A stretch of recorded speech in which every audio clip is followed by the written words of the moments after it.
ఒకరోజు చిట్టి లాలా హీరాని ఆట పట్టించటానికి ఒక పథకం వేస్తాయి. 2 ఆకులు తీసుకొచ్చి ఒక ఆకు తింటే నువ్వు మాయమైపోయి ఎవరికీ కనిపించవని, 2వ ఆకు తింటే తిరిగి నువ్వు అందరికీ కనిపిస్తావని నమ్మపలుకుతాయి. ఆ గాడిదను సరదాగా ఆట పట్టించటానికి హీరాతో ఇలా అంటాయి. హీరా, ఎక్కడికి వెళ్తున్నావు? ఇలా మా దగ్గరికి రా, ఒకసారి రా, నీకొక వింతని చూపిస్తాం. ఏంటది? ఏంటా వింత? నాకే ఎందుకు చూపించాలనుకుంటున్నారు? ఏమీ లేదు. ఈ అడవిలో అందరికన్నా నువ్వే ఎక్కువ కష్టపడుతున్నావు కదా, నీకు మంచి అవకాశం ఇద్దామని, నీకు మంచి చేద్దామని నిన్ను పిలిచాము. అంతే, నీకిష్టం ఉంటే తెలుసుకో, లేదంటే వెళ్ళిపో. అవకాశం వచ్చినప్పుడు దాన్ని ఉపయోగించుకోవాలి, లేదంటే నువ్వెన్నటికీ అభివృద్ధి చెందలేవు. లేదు, నాకు చెప్పండి. నాకు ఆ వింత విషయం తెలుసుకోవాలని కుతూహలంగా ఉంది. అయితే విను. ఈ 2 ఆకులు ఉన్నాయి కదా, ఇవి మాయా ఆకులు.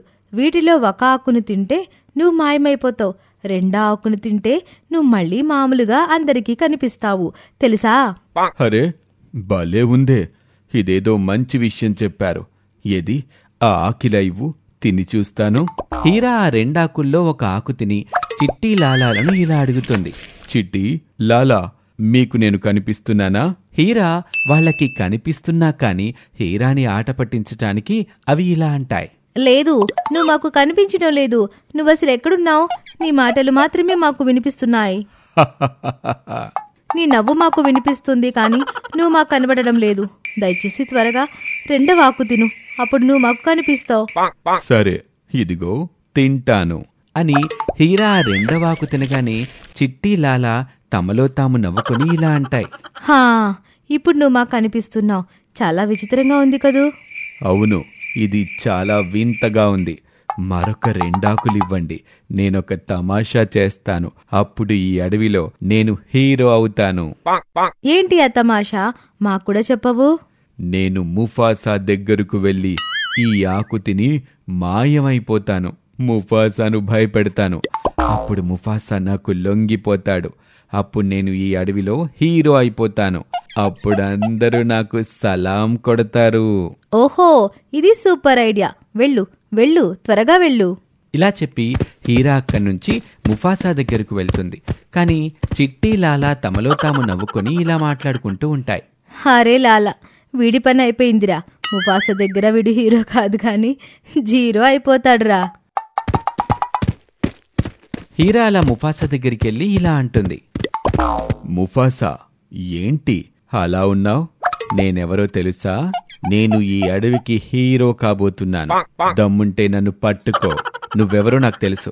నువ్వొక తెలివి తక్కువ గాడిదవి. నువ్వు నా ముందు పిచ్చి వేషాలు వేయకు. అయితే ఇప్పుడు చూడు, ఎవరు తెలివి తక్కువ వారో నీకే తెలుస్తుంది అని హీరా తనతో తెచ్చుకున్న ఆకుల్లో ఒక ఆకుని తింటుంది. తిన్న తర్వాత తను మాయమైపోయి ముఫాసాకి కనపడకపోతే అప్పుడు ముఫాసా భయపడిపోతుందనుకొని ముఫాసాతో ఇలా అంటుంది. ఇప్పుడు చెప్పు, ఎవరు తెలివైనవారో? నేను నీకు కనబడుతున్నానా? ఎందుకు కనబడటం లేదు? నాకేమన్నా కళ్ళు కనిపించవనుకుంటున్నావా? నువ్వు ఎదురుగానే కనిపిస్తున్నావు. నేను నీకు కనిపిస్తున్నానా? అయ్యో, ఇప్పుడెలా అని హీరా 2వ ఆకును కూడా తిని ముఫాసాను మళ్ళీ ఇలా అడుగుతుంది. నేను నీకు కనబడుతున్నానా? కనిపిస్తున్నావు. నన్ను క్షమించు ముఫాసా. ఆ చిట్టీలలా నన్ను మోసం చేశాయి. ఈ 2 ఆకులు తింటే నేను మాయమైపోతానని నమ్మబలికాయి. నన్ను ప్రాణాలతో విడిచిపెట్టు. ఏంటి, ఈ ఆకులు తింటే మాయమైపోతావా? ఎవరో నీకు అబద్ధం చెప్పారు. ఎవరో చెప్పిన మాటలు విని నీ జీవితాన్ని నాశనం చేసుకోకు. ఇప్పటికైనా బుద్ధిగా మసులుకో. ఇంక ఎప్పుడు నా ముందు ఇలాంటి చిల్లర వేషాలు వేయకు. ఇక్కడి నుంచి వెళ్ళు అని ముఫాసా కోపంగా చెప్పగానే హీరా అక్కడి నుంచి వేగంగా వెళ్ళిపోతుంది. రంగు కిరీటం యొక్క అద్భుత శక్తులు, రోబోట్ సింహం మరియు మోసగాడైన సింహమయ్యాడు అడవికి రాజు. జంతువులన్నీ తమ తమ ప్రాణాలు కాపాడుకోవటానికి పరుగులు తీస్తూ ఉంటాయి. పరిగెత్తండి పరిగెత్తండి, అతను మన వైపే వస్తున్నాడు, త్వరగా పరిగెత్తండి. పరిగెత్తటం చూసిన ఎలుగుబంటి జింకను ఆపి ఇలా అడుగుతాడు. అరే జింక, ఎవరు మన వైపు వస్తున్నాడు? మీరందరూ ఎందుకు ఇంత భయపడుతున్నారు? మన అడవిలో ఒక రోబోట్ సింహం వచ్చాడు. అతను జంతువులను వశపరుచుకుంటున్నాడు. వామో, ఇది చాలా పెద్ద సమస్య. మనం వెంటనే వెళ్ళి మహారాజు గారికి విషయం చెప్పాలి. అవును, పదండి వెళ్దాం. ఇలా అందరూ కలిసి అడవికి రాజైన షేర్ఖాన్ దగ్గరకు వెళ్తారు. అతనికి జరిగిన విషయం మొత్తం చెప్తారు. జంతువులు ఈ విషయం షేర్ఖాన్కి చెప్పేటప్పుడు, వామ్మో, రోబోట్ సింహమా? నాన్నగారు, మనం వెంటనే ఎక్కడికైనా వెళ్ళి దాక్కుందాం పదండి. అయినా మీరంతా ఇక్కడికెందుకొచ్చారు? వెంటనే వెళ్ళి ఎక్కడైనా దాక్కోండి. నువ్వు నా కొడుకువి. నువ్విలా పిరికి వాళ్ళ పారిపోవటానికి వీల్లేదు. నా మాట విను. ఆగు బాబూ, ఆగు. సింబా షేర్ఖాన్ కొడుకైనప్పటికీ ఎంతో భయస్థుడు, అలాగే పిరికివాడు. అతనిలో సింహంలో ఉండాల్సిన గుణాలు ఏమీ లేవు. జంతువులు అతన్ని చూసి భయపడేవి కాదు. ఈ విషయమే షేర్ఖాన్ను ఎంతగానో బాధపెట్టేది. సింబా షేర్ఖాన్ మాటలు పట్టించుకోకుండా అక్కడి నుండి పరుగులు తీస్తాడు. అది చూసిన షేర్ఖాన్ ఎంతో బాధపడుతూ జంతువులతో ఇలా అంటాడు, చూడండి, మీరు కంగారు పడకండి. నేను ఆ రోబోట్ సింహాన్ని మన అడవి నుండి తరిమేస్తాను. రోబోట్ సింహం అడవిలో విధ్వంసం సృష్టిస్తూ ఉంటుంది. అతను జంతువుల్ని వశపరుచుకొని వాళ్లను అతని బానిసలుగా చేసుకుంటాడు. షేర్ఖాన్ రోబోట్ సింహాన్ని ఆపేందుకు అతని దగ్గరకు వెళ్తాడు. ఒరే రోబోట్ సింహం, అమాయకులు మరియు బలహీనులపై బలాన్ని చూపించేవాడు, పిరికివాడు, నువ్వు వెంటనే అడవిని వదిలి వెళ్ళిపో. ఇక్కడ్నుంచి వెళ్ళిపో. నీ ధైర్యాన్ని మెచ్చుకోవాలిరా ముసలోడా. కాటికి కాళ్ళు చాచి నువ్వు నన్ను బెదిరిస్తున్నావా? అవును, నేను ముసలివాణ్ణి. నా జంతువుల కోసం నేను నా చివరి శ్వాస వరకు పోరాడతాను. కాని నీలాంటి దుష్టుల్ని మాత్రం ఎప్పటికీ నెగ్గనివ్వను. ఇది విన్న రోబోట్ సింహానికి చాలా కోపమొస్తుంది. అతను ఇలా అంటాడు, అయితే ఇప్పుడు నీకు నా బలమేంటో చూపించాల్సిందే. ఇలా అని రోబోట్ సింహం షేర్ఖాన్పై దాడి చేస్తాడు. ఇద్దరి మధ్య గొడవ జరుగుతుంది.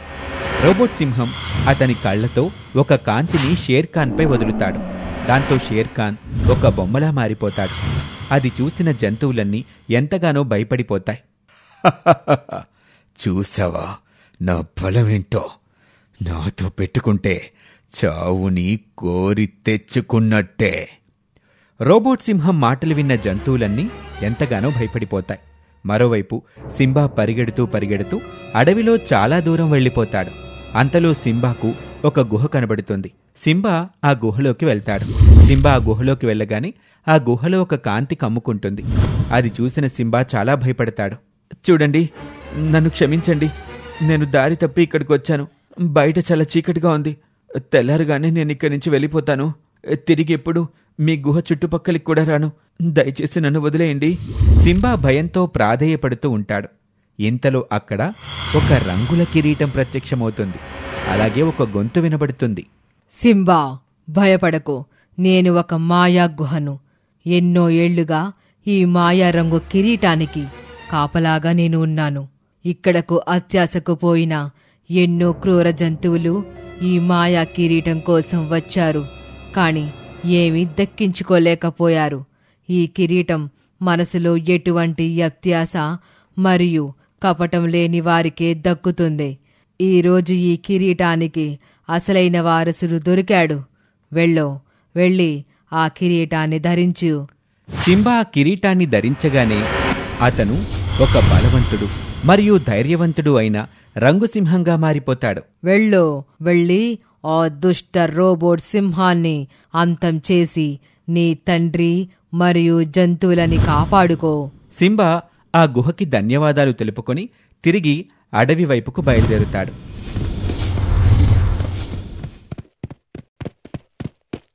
అడవిలో అతని తండ్రి బొమ్మలా మారటం చూసిన సింబా గట్టిగా గర్జిస్తాడు.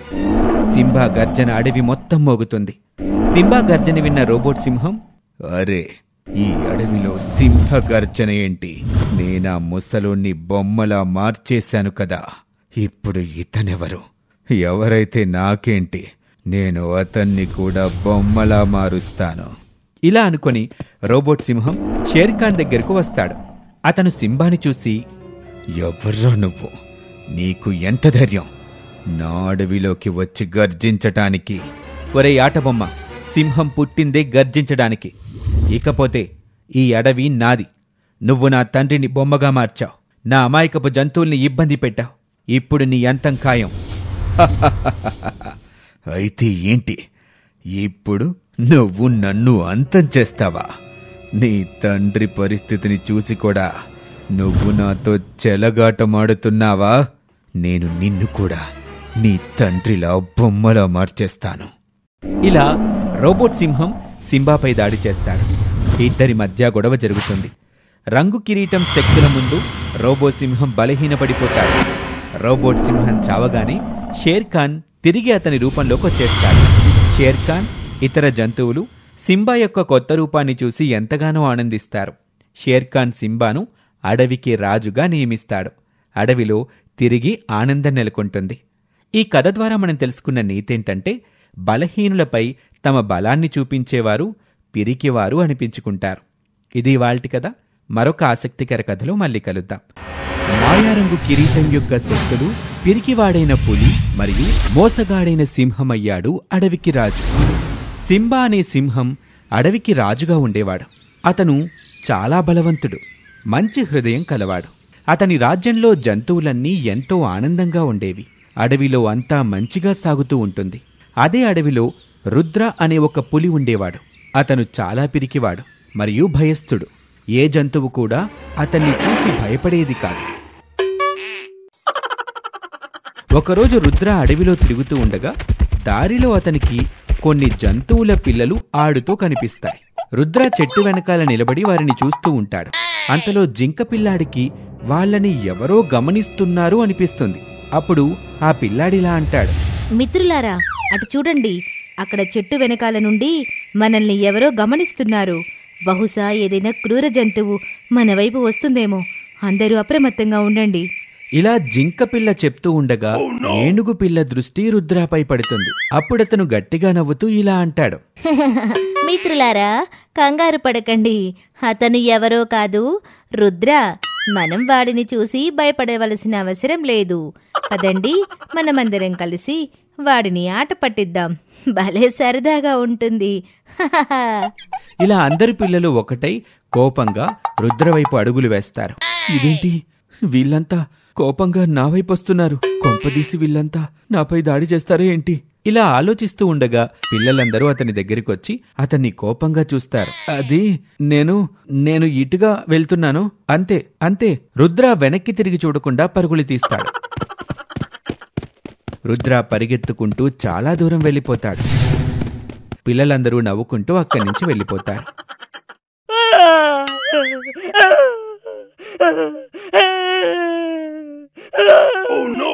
గట్టిగట్టిగా ఏడుస్తూ, చీ, ఏం తలరాత్రా బాబు, పెద్దలు కాదు కదా, ఇప్పుడు పిల్లలు కూడా నన్ను చూసి భయపడ్డం లేదు. ఇలా అతను ఏడుస్తూ ఉండగా చెరువులో నుండి ఒక బంగారు చేప బయటకొచ్చి ఇలా అంటుంది, అరే గాడిదా, ఎందుకురా నీ కన్నీళ్లతో నా చెరువు నీళ్ళని పాడు చేస్తున్నావు? చేప ఇలా మాట్లాడడం చూసి రుద్ర కంగారు పడతాడు. నేను ఒక మాయా చేపను, మరియు ఈ చెరువుకి రాణిని. రుద్ర అతని బాధను చేపకు చెప్పుకుంటాడు.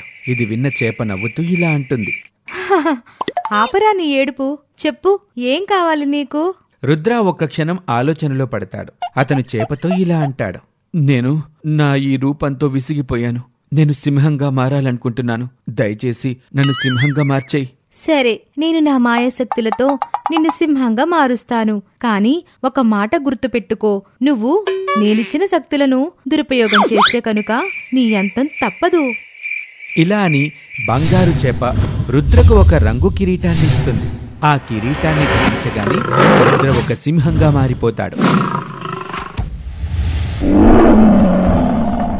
అది చూసి రుద్ర ఎంతగానో ఆనందిస్తాడు. అతను ఆ బంగారు చేపకు ధన్యవాదాలు తెలుపుకొని తిరిగి అడవికి బయలుదేరతాడు.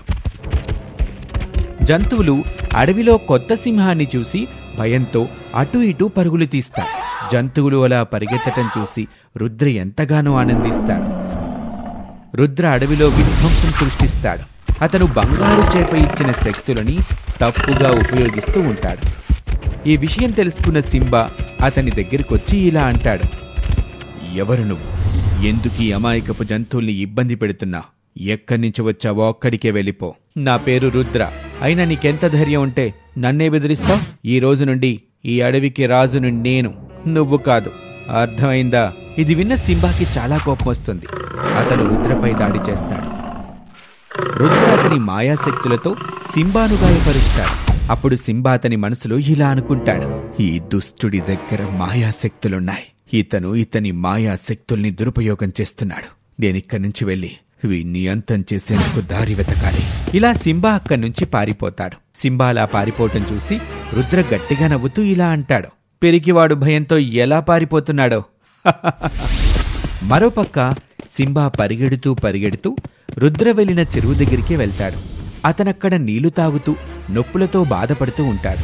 అంతలోనే చెరువులో నుంచి బంగారు చేప బయటకొచ్చి ఇలా అంటుంది, అరే ఎద్దవా, నువ్వు మళ్ళా వచ్చావా? కొద్దిసేపటి ముందే కదా నేను నీకు శక్తులనిచ్చాను. మళ్ళా ఎందుకిలా నొప్పులతో బాధపడుతూ వచ్చావు? ఏం జరిగింది? చేప ఏం మాట్లాడుతుందో సింబాకేమీ అర్థం కాలేదు. బహుశా నువ్వేదో పొరబడుతున్నావు. నా పేరు సింబా. సింబా చేపకు జరిగిన విషయం మొత్తం చెప్తాడు. అరే, ఆ రుద్ర సింహం కాదు, వాడు ఒక పులి. నేనిచ్చిన శక్తులను అతను దుర్వినియోగం చేస్తున్నాడన్నమాట. నువ్వొక పని చెయ్యి, ఏదో ఒకటి చేసి అతని తలపై ఉన్న ఆ రంగు కిరీటాన్ని తీసేయ్. అది తీసిన వెంటనే అతను పులిగా మారిపోతాడు. చేప చెప్పిన మాటలు విని సింబా తిరిగి రుద్ర దగ్గరికి వస్తాడు. మహారాజుగారికి జై. మహారాజా, నన్ను క్షమించండి. నేను మీలాంటి బలవంతుడితో పోరాడి ఎప్పటికీ గెలవలేనని అర్థం చేసుకున్నాను. మీరే ఈ అడవికి రాజు, నేను మీ సేవకుణ్ణి. సింబా అలా తనని పొగట్టం చూసి రుద్ర ఎంతగానో ఆనందిస్తాడు. ఎట్టకేలకు నువ్వు నన్ను రాజుగా ఒప్పుకున్నావు. మహారాజా, నేను మీకోసం ఈ వంశపారంపర్యంగా వస్తున్న బంగారు కిరీటాన్ని తెచ్చాను. ఇది మన సింహాలకు ఎంతో గౌరవప్రదమైనది. ఇది మా తాత ముత్తాతల నుండి రాజులు దీన్ని ధరిస్తున్నారు. ఇప్పుడు దీనికి నిజమైన వారసుడు మీరే. రుద్ర సింబా మాటలకి ఉబ్బి తబ్బిబ్బైపోతాడు. అతను ఒక మోసగాడు అన్న మాట కూడా మర్చిపోయి ఆ రంగు కిరీటాన్ని తీసేస్తాడు. రంగు కిరీటాన్ని తీయగానే అతను తిరిగి అతని మునుపటి రూపంలోకొచ్చేస్తాడు. అది చూసిన జంతువులన్నీ అవాక్కవుతాయి. సింబా వెంటనే రుద్రపై దాడి చేసి అతన్ని చంపేస్తాడు. ఇక అడవిలో తిరిగి ఆనందం నెలకొంటుంది. ఈ కథ ద్వారా మనం తెలుసుకున్న నీతేంటంటే, మనకు దొరికిన శక్తులని మనం మంచి కోసమే ఉపయోగించాలి. సవతి తల్లి ముగ్గురు పిల్లలు. రీమా అనే ఒక ఆడసింహం అడవిని పాలిస్తూ ఉంటుంది. భర్త చావు తర్వాత అడవి బాధ్యతలన్నీ రీమానే చూసుకుంటూ ఉంటుంది. రీమాకు 2 పిల్లలు, వీరు మరియు రుద్ర. ఒకరోజు రీమా అడవిలో తిరుగుతూ ఉండగా దారిలో గాయపడిన ఒక ఆడసింహం నోట్లో బిడ్డను పట్టుకుని రీమా దగ్గరకు పరిగెత్తుకుంటూ వస్తుంది. ఎవరు నువ్వు? ఏంటి ఈ గాయాలు? ఒక దుష్ట తోడేలు సైన్యం నా అడవిపై దాడి చేసి నా భర్తని చంపేశాయి. అడవి మొత్తం మళ్ళా కొల్లాలం చేసేశాయి. నేను ఎలాగోలాగా నా బిడ్డను తీసుకొని ఇక్కడికి వచ్చాను. నా బిడ్డ. ఇలా మాట పూర్తి కాకుండానే ఆడసింహం తన చివరి శ్వాసను వదిలేస్తోంది. ఆ బిడ్డ తల్లి పక్కన కూర్చుని ఏడుస్తూ ఉంటాడు. అది చూసి రీమా ఎంతో బాధపడుతుంది. ఆమెకు ఆ బిడ్డపై జాలి కలుగుతుంది. ఏడవకు బాబు, ఇవాల్టి నుండి నువ్వు నా కొడుకు సింబావి. నాకు 2 కాదు 3 పిల్లలు. నేను ప్రమాణం చేస్తున్నాను, నీకు ఎటువంటి లోటు రానివ్వను. నిన్ను నా సొంత బిడ్డలా పెంచుకుంటాను. ఇలా అని రీమా సింబాను తీసుకుని తన గుహ దగ్గరకు వస్తుంది. అక్కడ వీరు, రుద్ర సింబాను చూసి అవాక్కవుతారు. పిల్లలు, ఈ రోజు నుండి ఇతను మీ చిన్న తమ్ముడు సింబా. మీరు 3 ఎప్పుడూ కలిసిమెలిసి అన్యోన్యంగా ఉండాలి. ఇక ఆ రోజు నుంచి రీమా సింబా బాగోగులు చూస్తూ ఉంటుంది. వీరు, రుద్ర కూడా సింబాతో బాగా కలిసిమెలిసిపోతారు. కానీ ఇదంతా రీమా మంత్రి అయిన నక్కకు అస్సలు నచ్చదు. ఆమె సింబాను అడవి నుండి తరిమేయటానికి ఆలోచిస్తుంది. ఈ రుద్ర వీరు సరిపోరనా? ఇప్పుడు మరొకడొచ్చాడు. నేను ఈ సింబాని ఎలాగైనా అడవి నుండి తరిమేస్తాను. ఇలా నక్క ఆలోచిస్తూ ఉండగా మరోపక్క రీమా తన 3 పిల్లల కోసం భోజనం తీసుకొస్తుంది. సింబా పడుకుని ఉంటాడు. అరే, సింబా పడుకుంటున్నాడు. సరేలే, వాడి భోజనాన్ని నేను దాచిపెడతాను. వాడు నిద్ర లేవగానే తింటాడు. ఇలా అనుకుని రీమా సింబా భోజనాన్ని విడిగా దాచిపెడుతుంది. మరోపక్క నక్క దొంగచాటున సింబా భోజనాన్ని కుళ్ళిపోయిన భోజనంతో మార్చేసి అక్కడి నుంచి వెళ్ళిపోతుంది. ఈ విషయం తెలియక రీమా సింబా నిద్రలేవగానే, నిద్ర లేచావా బాబు? ఇదిగో, నేనక్కడ నీకోసం భోజనం దాచిపెట్టాను, తినేసే. నేను ఒక ముఖ్యమైన పని మీద బయటకు వెళ్తున్నాను. రావడం కాస్త ఆలస్యం కావచ్చు. ఇలా అని రీమా అక్కడి నుంచి వెళ్ళిపోతుంది. సింబా భోజనం చేద్దామని ముందుకు వెళ్తాడు. అక్కడ కుళ్ళిపోయిన భోజనం చూసి ఆశ్చర్యపోతాడు. ఛీ, కుళ్ళిపోయిన భోజనం, దీన్ని నేను ఎలా తినగలను? ఇంతలో అక్కడికి నక్కొస్తుంది. తాను నీకోసం ఇలాంటి భోజనమే పెడుతుంది, ఎందుకంటే నువ్వు తన సొంత బిడ్డవి కాదు కదా. అరే నక్క, ఏంటి అలా మాట్లాడుతున్నావు? అమ్మ ఎందుకు ఇలా చేస్తుంది? నువ్వు తన సొంత బిడ్డవేమీ కాదు కదా, నీకు స్వచ్ఛమైన మంచి ఆహారాన్ని పెట్టడానికి. తను స్వచ్ఛమైన మంచి భోజనం తన సొంత బిడ్డలైన వీరు అలాగే రుద్రకి పెట్టుకుంది. కావాలంటే చూడు, అక్కడ బోనికలు పడి ఉన్నాయి. ఇలా నక్క మెల్లమెల్లగా సింబా మనసులో రీమాపై ద్వేషాన్ని పెంచటం మొదలుపెట్టింది. ఒకరోజు రుద్ర ఆరోగ్యం బాగా క్షీణిస్తుంది. అది చూసి రీమా ఎంతో కంగారు పడుతుంది. తను పగలు రేయి రుద్ర బాగోగులు చూసుకోవటంలోనే కాలం గడిపేస్తుంది. అతి కొద్ది రోజుల్లోనే రుద్ర ఆరోగ్యం కుదుటపడుతుంది. ఒకరోజు ముగ్గురు పిల్లలు ఆడుకుంటూ ఉంటారు. అనుకోకుండా సింబా కింద పడిపోతాడు. అతనికి కాలికి గాయమవుతుంది. అతను గట్టిగట్టిగా ఏడుస్తూ ఉంటాడు. అమ్మా అమ్మా! సింబా గొంతు విని రీమా పరిగెత్తుకుంటూ అతని దగ్గరికి వస్తుంది. బాబు ఊరుకో, ఎడవకు నాన్న, నేనిప్పుడే నీకు మందు రాస్తాను, అంతా తగ్గిపోతుంది. రీమా సింబా కాలిపై మందు రాయబోతూ ఉండగా అక్కడికి జింక పరిగెత్తుకుంటూ వస్తుంది. రీమా, త్వరగా రండి, మీ స్నేహితురాలు ఏనుగుకి ఆరోగ్యం బాగోలేదు. ఇది విన్న రీమా పక్కనే నిలబడ్డ నక్కతో, నక్క, సింబాని జాగ్రత్తగా చూసుకో, వీడి కాలిపై మందు రాయ్, నేను ఏనుగుని చూడ్డానికి వెళ్తున్నాను. ఇలా అని అక్కడి నుంచి వెళ్ళిపోతుంది. చూసావా, ఆమెకి నువ్వంటే కొంచెం కూడా ఇష్టం లేదు. తన సొంత కొడుకు అనారోగ్యం పాలైనప్పుడు వాడి బాగోగులు చూసుకోవడానికి పగలు రేయి ఒకటి చేసేసింది. ఈరోజేమో నిన్నిలా వదిలి వెళ్ళిపోయింది. నా మాట విను, ఇప్పటికైనా ఏమీ ఆలస్యం కాలేదు. ఈ అడవదిలి వెళ్ళిపో. అవును, నువ్వు చెప్పేది నిజమే. అమ్మకు తన సొంత కొడుకులంటేనే ఇష్టం. తనకు నేనంటే అస్సలు ఇష్టం లేదు. నేను ఇక్కడి నుండి వెళ్ళిపోతాను, ఇంకెప్పుడు తిరిగి రాను. ఇలా అని సింబా అక్కడి నుంచి వెళ్ళిపోతాడు. కొంతసేపటి తర్వాత రీమా తిరిగి వస్తుంది. గుహలో సింబా లేకపోయేసరికి రీమా కంగారు పడుతూ అతన్ని వెతుక్కుంటూ బయలుదేరుతుంది. బాబు సింబా, ఎక్కడికి వెళ్ళిపోయావు నాన్న? అలా కొంత దూరం వెళ్ళగానే 2 తోడేళ్లు సింబాని చుట్టుముట్టి ఉండటం గమనిస్తుంది రీమా. కంగారు పడుతుంది. ఆమె గట్టిగట్టిగా గర్జిస్తూ వాళ్ళ దగ్గరికి వెళ్తుంది. నా బిడ్డపై చేపడిందో మీ అంతు చూస్తాను. వీడేమి నీ సొంత బిడ్డ కాదు. అలాగని ఈ అడవికి వీడికి ఎటువంటి సంబంధమూ లేదు. నువ్వు మధ్యలో రాకో. సింబా నా కొడుకు, నేను వీడికి తల్లిని. ఇది విన్న సింబా అవాక్కవుతాడు. నువ్వు నీ పిల్లల గురించి ఆలోచించు, వీడి గురించి నీకెందుకో? నీ ప్రాణాలు ఆపదలో పెడుతున్నావు. వీడేమైనా నీ సొంత కొడుక ఏంటి? ఇది విన్న రీమా కోపంతో గర్జిస్తూ తోడేళ్లపై దాడి చేస్తుంది. వాళ్ళ ముగ్గురి మధ్య గొడవ జరుగుతుంది. రీమా బలం ముందు తోడేళ్లు బలహీనపడిపోతాయి. అక్కడి నుంచి పారిపోతాయి. జంతువులన్నీ అక్కడికి చేరుకుంటాయి. నక్క కూడా అక్కడే ఉంటుంది. రీమా గాయాల పాలై ఉంటుంది. అమ్మా, నువ్వు నా కోసం ఎందుకు నీ ప్రాణాల్ని ఆపదలో వేశావు? నేను నీ సొంత కొడుకుని కాదు కదా. బాబు, ఏంటి అలా మాట్లాడుతున్నావు? తల్లన్నాక సొంత తల్లైనా సవతి తల్లైనా తల్లి తల్లే అవుతుంది. అమ్మా, నన్ను క్షమించు. నేను ఇంకెప్పుడు చెప్పుడు మాటలు వినను. నేను ఆ నక్క మాటలు విని నేను తప్పుగా అనుకున్నాను. నన్ను క్షమించమ్మా. నక్క తను చేసిన తప్పు తెలుసుకుని సింబా మరియు రీమాని క్షమాపణలు అడుగుతుంది. రీమా, నన్ను క్షమించు. ఈరోజు నువ్వు నిరూపించావు, సొంత తల్లైనా సరే సవతి తల్లైనా సరే తల్లి తల్లేనని. రీమా నక్కను క్షమిస్తుంది. ఆ రోజు నుండి రీమా తన ముగ్గురు పిల్లలతో ఆనందంగా జీవనాన్ని సాగిస్తుంది. ఈ కథ ద్వారా మనం తెలుసుకున్న నీతేంటంటే చెప్పుడు మాటలు వినకూడదు, అలాగే తల్లిదండ్రుల్ని ఎప్పుడూ గౌరవించాలి అని.